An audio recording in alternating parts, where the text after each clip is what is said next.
Hello everyone, Lumini here. Now today we're going to be doing Barroth. I'm not gonna lie, I did not put very many attempts into doing Barroth, and I would say a big reason for it is that I just don't really like the monster too much.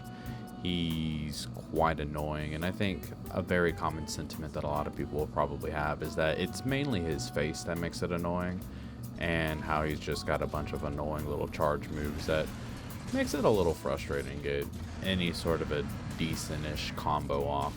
And on top of it, like, his weakest zone are his tiny little legs. But enough with me kind of mauling about that for a bit. Now, I think the interesting part about Barroth is that I honestly think he's probably a little bit harder if you fight him out in the wild, because I wasn't paying too much attention, but I felt that in the wild, Barroth has quite a lot of mud already on his head, which makes his little head slam attacks a lot more annoying to deal with, just because then you're going to have to worry about the mud that's splashing in forward instead of just doing a simple back hop and then bam, you've dodged it.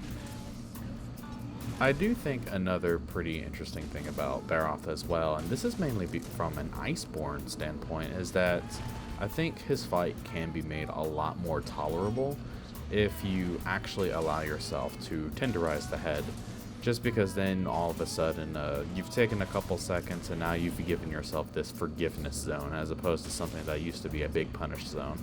Is it a weak spot? No, but at least you're not bouncing anymore and you're doing at least somewhat mediocre damage. Now, I will say, I think another thing that kind of throws the Barroth fight for a loop is that he just kind of flinches a lot, especially whenever it comes to the clackers.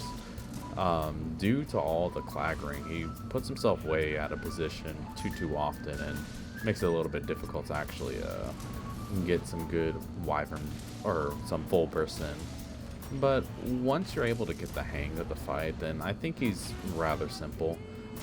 Honestly, if I actually spent the time and experimented a little bit more with evade extender, then you're probably looking at a much more manageable fight. And honestly, I think that with enough dedication and practice, somebody can definitely get this fight to under 2 minutes, I think. But I'm not that person for now, just because I don't like Barroth. So, that being said, if y'all guys enjoyed, feel free to like and subscribe, and I will see you guys next time. Later.